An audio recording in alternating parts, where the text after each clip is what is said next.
पण व्हिडिओ बघितल्यानंतर लोक एक लाईकसुद्धा करत नाहीत, लक्षात ठेवा. कारण एवढी मेहनत असते त्या पाठीमागं, जे करतात ज्यांचं यूट्यूब चॅनल आहे त्यांनाच माहिती असतं. पण एक लाईक करायलासुद्धा लोकांना म्हणजे त्रास होतो आणि त्याला काही पैसे पण बसत नाही, फुक्कटमध्येच लाईक हे असतं. आपण व्हिडिओ बघतो त्यावेळी लाईक नुसता करायचं असतं, पण ते पण लोकांना जमत नाही. सध्या लोकांना कसं झालेलं आहे की म्हणजे चांगलं बघायला काय नको असतं, नको त्याला लाईक करतात, नको ते व्हिडिओ असतात त्यांना भरपूर अशा लाईक असतात, तुम्ही बघा. पण चांगल्या व्हिडिओला लाईक ह्या नसतातच. लोकांची मानसिकताच बिघडलेली आहे. चांगलं दिसलं की पटणं माणसाच्या मनात कसं आहे पाहिजे, ह्याला लाईक करूया आपण, छान आहे असं. पण तसं नाही लोकांचं, नको ते बघतात त्याला लाईक नक्कीच करतात. चला, म्हणून उन्हाळ्याचा पावसाळा आणि पावसाळ्याचा उन्हाळा होत आहे. कारण माणसाची बुद्धी आणि जोपर्यंत माणूस स्वतःची बुद्धी भावना बदलत नाही तोपर्यंत निसर्गसुद्धा व्यवस्थित होणार नाही, लक्षात ठेवा. आणि रोगराई पण कमी होणार नाही.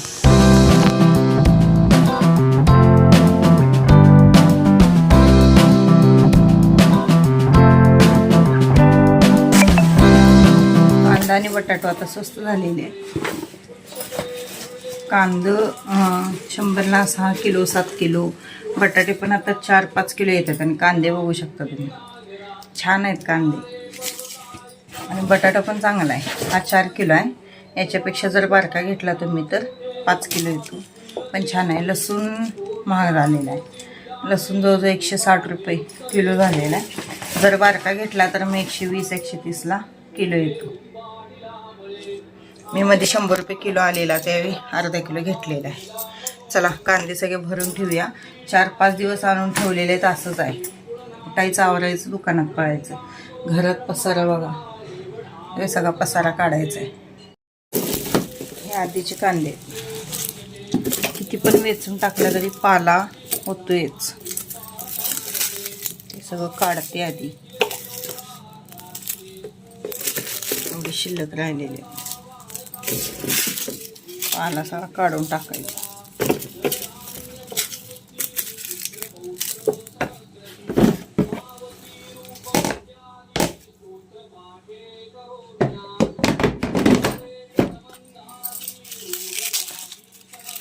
कांदा निवडून ठेवलं की बरं पडतं. कचरा बघा, पूर्ण कांदा सगळा स्वच्छ करायचा, सगळे टरफलं काढून. त्यानंतर असे बाद झालेले कांदे यात घालायचे नाहीत, हे बाजूला काढून ठेवायचे, हे लगेच वापरायचे. चांगले चांगले कांदे आहेत ते यामध्ये ठेवायचे. 50 रुपयेचा कांदा, 50 रुपयाची बटाटे घेतलेली, बटाटे आता एवढेच राहिलेले. 3 कांदे बाद निघाले, तर हे बाजूला ठेवायचे. कांदे सगळे आपले भाजून झालेले आहेत निवडून. आणि फक्त 4च बटाटे आहेत, 4-5 बटाटे आहेत, ते पण यातच ठेवूया. हा कचरा, 3-4 कांदे बाद निघाले, या सगळे वेगळे ठेवलेले. लसूण मी 100 रुपयाला किलो घेतलेला, 50 रुपयाचा अर्धा किलो. पसारा बघा, कपड्यांचा ढीग तर किती पण घडी घाला, असं घडी घातलं की असे कपडे पडतात. घडी घालणारं घडी घालतं आणि पसारा करणारं करतं. अशा पद्धतीने म्हणजे परिस्थिती झालेली आहे. एकदा कंटाळा आला की मी घडीच घालत नाही, तशीच्या तशीच ठेवते. खरं तसंच ठेवलं तरी दुसऱ्या दिवशी तो पसारा मग मलाच उचलावा लागतो. केवढा ढीग होता बघा कपड्यांचा, एवढा ढीग कपड्यांचा सगळा आवरला. आता चला, सगळं घर स्वच्छ आधी लोटून काढते, मग तिथनं पुढच्या कामांना सुरुवात. हाय, श्री स्वामी समर्थ. शुभ सकाळ सर्वांना. आता माझी सगळी कामं आवरलेली आहेत, हे बघा. आणि उद्या आहे महाशिवरात्री, आणि महाशिवरात्री स्पेशल आपण आज उपवासाचं थालीपीठ बघणार आहे. कच्च्या शाबूचंच बघणार आहे, कसं करते काय करते तुमच्यासोबत नक्कीच शेअर करेन. आणि व्हॅलेंटाईन डे आहे आज, आणि व्हॅलेंटाईन डे आणि उद्या महाशिवरात्री आहे. त्याच्या संदर्भात मी थोडेसे शॉर्ट व्हिडिओ टाकलेले आहेत, जाऊन बघा. कसे वाटले काय वाटले ते सुद्धा नक्की कळवा. आणि मी आज जाणार आहे इचलकरंजीला, कारण की कोरोचीची आज महाशिवरात्रीला यात्रा असते. बघितला गेल्या वर्षी पण मी ब्लॉग टाकलेला बघा, आणि त्यामुळे ते भाच्यानं वगैरे फोन केलेला. मग आज जायचं आहे. आज जाऊन उद्या संध्याकाळी परत येणार आहे. श्री गेलेलं आहे शाळेला, आज वार आहे शनिवार. आणि आता तो आल्यानंतर मग सगळं आवरून दुपारी काय नाही जाणार, कारण की इथनं स्टँडपर्यंत चालत जावं लागणार उन्हात, त्यामुळे नाही जाणार दुपारी काय. ह्याने आल्यानंतर यांना सोडायला लावणार स्टँडवर आणि मग जाणार. उन्हात मी तर काय जाणार नाही, कारण की भरपूर असा माथा उठतो. आणि ही साडी आहे ती ज्या मी इथं घरगुती साड्या विकतात बघा, त्या त्यांच्याकडनं घेतलेल्या आहे. त्यांनी मला ही 800 रुपयाला दिलेली आहे साडी. पण साडी छान आहे खरं, म्हणजे साडीची प्राईस खूप होती त्या, पण एकच पीस राहिलेला शेवटचा, त्यामुळे त्यांनी कमी करून दिलेला आहे. आणि कायम मी त्यांच्याकडनं घेते साड्या, त्यामुळे त्यांनी ही कमी करून दिलेली आहे. नाहीच म्हणत होते त्या, म्हटलं असून दे द्या, शेवटचा पीस आहे. तर 800 रुपयाला ही साडी दिलेली आहे. पण छान वाटते बघा, कलर वगैरे छान वाटतो, अंगी कलर आहे साडीचा. तर चला जायचं आहे आपल्याला गावाला. तिथला सुद्धा तुम्हाला एक दोन तर ब्लॉग तिथले येतील. सगळे येणार आहेत, बहीण येणार आहे, परत बहिणीच्या नंदुबाईंची सून पण जमलं तर येणार आहे म्हटले, ती सांगितले त्यांना पण, तर ती पण जमलं तर येणार आहे. आणि आमची ही सगळी फॅमिली असणार आहे, सगळी भेटणार आहेत तुम्हाला उद्याच्या ब्लॉगमध्ये. चला, व्हिडिओ कसा वाटला काय वाटला ते कमेंटद्वारे नक्की कळवा. आणि ही रेसिपी नक्की तुम्ही महाशिवरात्रीला करून बघा, आणि कशी वाटली ते सुद्धा मला कमेंट करून सांगा. आता माझं हिरवी मिरची एक नाही आहे, आता हिरवी मिरची बिन हिरवी मिरची वापरता मी तुम्हाला ती रेसिपी दाखवणार आहे, कारण की आता आमच्या इथं काय मिरच्या वगैरे मिळत नाहीत, आणि एकसुद्धा मिरची माझ्याकडे नाही आहे घालायला आता, त्यामुळं आहे तसं दाखवणार आहे मी. माझ्याकडे थोडा बुक्का आहे, कारण पारायणला मी आणलेला होता बेडगी मिरचीचा, तर तो ॲड करणार आणि तुम्हाला रेसिपी दाखवणार आहे. चला व्हिडिओ सुरुवात करूया. अजून स्वयंपाक बनवायचा आहे, सगळं आवरून आपल्याला जायला खूप वेळ होणार, आणि डोकं पण थोडं गरगरायला लागलेलं आहे माझं, त्यामुळे आधी आवरते, व्हिडिओ तुमच्यापर्यंत पोचवायचा आहे. चला तर 3 बटाटे उकडून घेतलेले आहेत, पण मी एकच बटाट्याचा इथं वापर करणार आहे, कारण 2 बटाट्याची मी भाजी बनवणार आहे. आता इथं आपण शाबू घेतलेले आहेत. शाबू आपण थोडेसे भाजून घ्यायचे, कारण आपल्याला मिक्सरला वाटून घ्यायचे शाबू, त्यासाठी थोडेसे भाजून घ्यायचे. मंद गॅसवर भाजून घ्यायचे. आता याच कढईमध्ये शेंगदाणे भाजून घेऊया.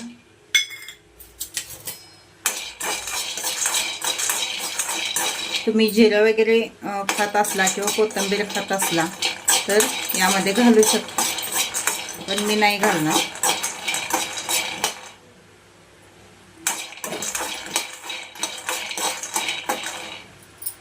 त्यानंतर आपण इथे तोपर्यंत बटाटा खिसून घेऊया. बटाटा मात्र खिसूनच घ्यायचा, कारण त्याच्या गाठी वगैरे राहत नाहीत मग, त्यामुळे खिसूनच घ्यायचा बटाटा. हे पहा, अशा पद्धतीने पूर्ण बारीक असा बटाटा खिसून घ्यायचा.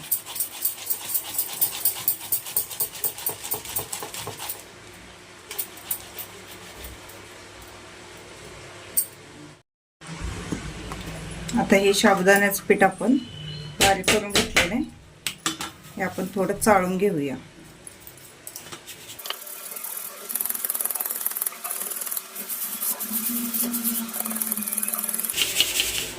परत हे आपण मिक्सरला फिरवून घ्यायचं आहे.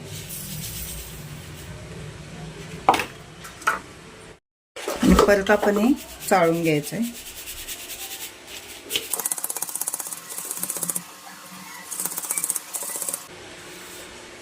हे तुम्ही परत फिरवून घेतला तरी सुद्धा चालतं.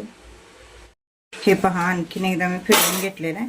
आता याला काय आपण हे करायचं नाही, चाळायचं नाही, हे असंच घालायचं आहे. शेंगदाण्याचं कूट आपण यामध्ये घालूया. त्यानंतर किसलेला बटाटा,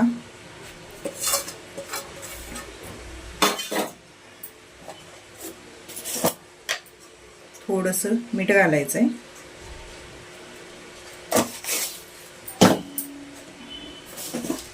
नकळत थोडीशी साखर घालायची. आता माझ्याकडे इकडं लाल तिखट नाही आहे, ही हिरवी मिरची नाही, त्यामुळे मी बुक्का वापरते. थोडासाच वापरायचा.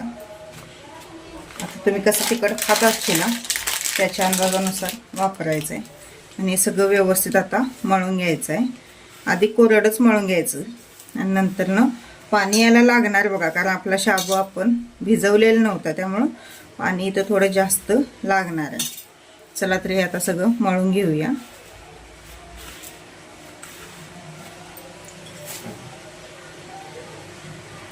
लागेल तसं थोडं थोडं पाणी ॲड करायचं आहे. एकदम पाणी वापरायचं नाही आहे, थोडं थोडं पाणी घालायचं आहे आणि थोडंसं दाबून दाबून मळून घ्यायचं आहे.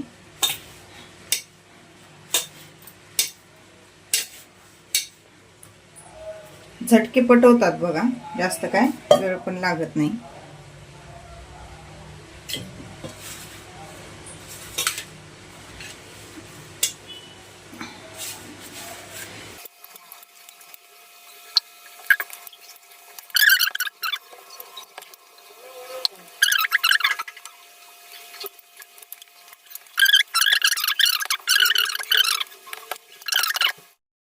आता मी तवा ठेवलेला आहे.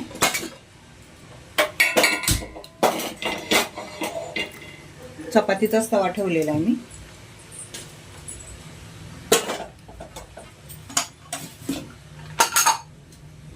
शाबूचं पीठ काय माझ्याकडे नाही आहे, त्यामुळे मी आता तेल लावून लाटणार आहे.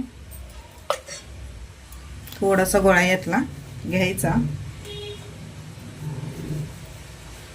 छोटे छोटेच करायचे, जास्त मोठे काय करायचे नाहीत.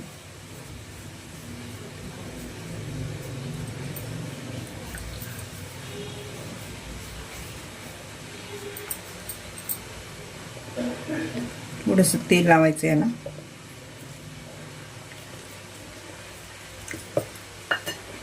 हे शाबूचं असल्यामुळे थोडंसं खिसलं जातं पीठ असल्यामुळं.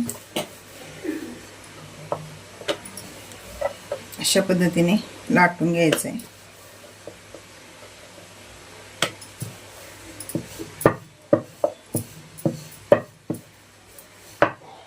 त्याला आपण गोल आकार देऊया.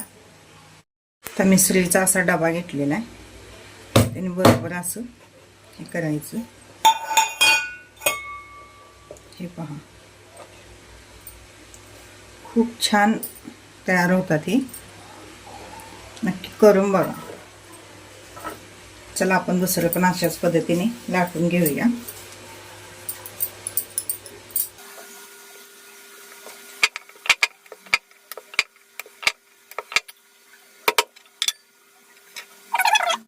तवा आपला तापलेला आहे, तेल सोडायचं थोडंसं.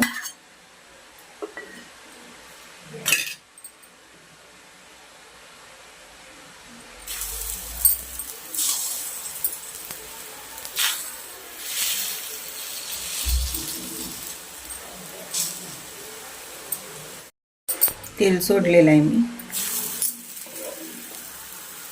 आणि आपण व्यवस्थित ते भाजून घ्यायचं.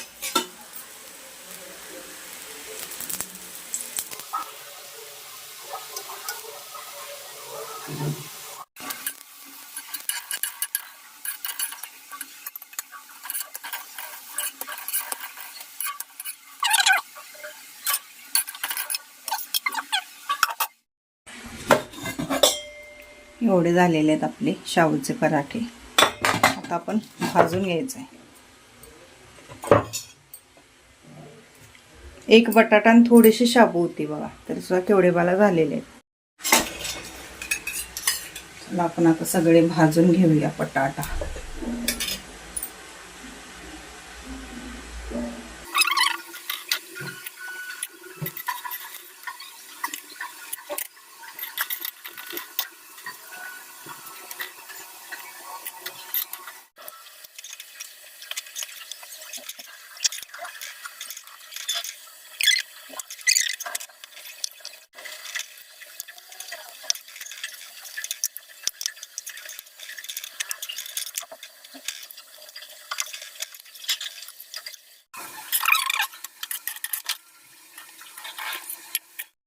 हे पहा मैत्रिणींनो, अशा पद्धतीने आपले सगळे पराठे छान झालेले. तुम्ही दह्यासोबत खाऊ शकता किंवा बटाट्याची जी भाजी असते त्याच्यासोबत किंवा शेंगदाण्याच्या आमटीसोबत सुद्धा खाऊ शकता. आणि एकदम असे मऊ लुसलुशीत झालेत. हे पहा, एकदम मऊ झालेत, अजिबात कडक वगैरे होत नाहीत, खूप छान होतात. नक्की करून बघा. आता मी इथं हे घातलेलं आहे, बुक्का घातलेला आहे. तुम्ही हिरवी मिरची घालू शकता, असं दह्यासोबत खाऊ शकता. चवीला सुद्धा एकच नंबर लागतात.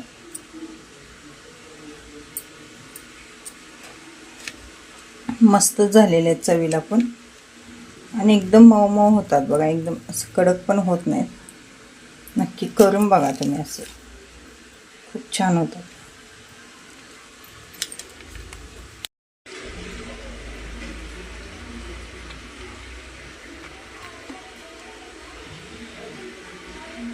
चला, अशा पद्धतीने तुमच्यासोबत मी रेसिपी शेअर केलेली आहे आणि छान होतात. करून बघा. आणि साहित्य पण काही जास्त लागत नाही आणि कमी वेळेत होतात. त्यामुळे शाबू एखाद्या वेळेस जर आपण भिजवायला विसरलं वगैरे तर ही रेसिपी नक्की ट्राय करून बघा. जास्त काही साहित्य लागत नाही, आपलं जे बेसिक घरातलं आहे तेच लागतं. चला, आता स्वयंपाकाला सुरुवात करणार आहे. अजून स्वयंपाकाचा काही पत्त्या नाही. आता पीठ मळते. बस कमीत कमी 7 ते 8 चपात्या करायला पाहिजेत, भाजी करायला पाहिजे, कारण ह्यांच्या चपात्या पण संध्याकाळचं जेवण मला आत्ताच करून ठेवायला लागणार आहे. राडा बघा. रेसिपी तुम्हाला 10 मिनिटाची दिसते, पण त्याची पूर्वतयारी आणि पसारा आणि ती भांडी पडलेली खूप म्हणजे हे लागतं, वेळ लागतो करायला. आणि ती रेसिपी परत आणि तुमच्यापर्यंत एडिट करून म्हणजे हे करायचं. नुसतं शूटिंगला तेवढा वेळ लागतो, शूटिंग करताना तेवढा पसारा पडतो, आणि तुमच्यापर्यंत पोहोचवायची, एडिट करून परत ते अपलोड करून पोहोचवायची, टायटल थंबनेल सगळं बनवायचं. कमीत कमी 3-4 तासाचं काम हे असतं. पण व्हिडिओ बघितल्यानंतर लोक एक लाईकसुद्धा करत नाहीत, लक्षात ठेवा. कारण एवढी मेहनत असते त्या पाठीमागं. जे करतात, ज्यांचं यूट्यूब चॅनल आहे त्यांनाच माहिती असतं. पण एक लाईक करायला सुद्धा लोकांना म्हणजे त्रास होतो, आणि त्याला काही पैसे पण बसत नाही, फुकटमध्येच लाईक हे असतं. आपण व्हिडिओ बघतो त्यावेळी लाईक नुसता करायचं असतं, पण ते पण लोकांना जमत नाही. सध्या लोकांना कसं झालेलं आहे की म्हणजे चांगलं बघायला काय नको असतं, नको त्याला लाईक करतात. नको ते व्हिडिओ असतात त्यांना भरपूर अशा लाईक असतात, तुम्ही बघा. पण चांगल्या व्हिडिओला लाईक ह्या नसतातच. लोकांची मानसिकताच बिघडलेली आहे. चांगलं दिसलं की पटणं माणसाच्या मनात कसं यायला पाहिजे, ह्याला लाईक करूया आपण, छान आहे असं. पण तसं नाही लोकांचं. नको ते बघतात, त्याला लाईक नक्कीच करतात. चला, म्हणून उन्हाळ्याचा पावसाळा आणि पावसाळ्याचा उन्हाळा होत आहे. कारण माणसाची बुद्धी, आणि जोपर्यंत माणूस स्वतःची बुद्धी भावना बदलत नाही तोपर्यंत निसर्गसुद्धा व्यवस्थित होणार नाही, लक्षात ठेवा. आणि रोगराई पण कमी होणार नाही.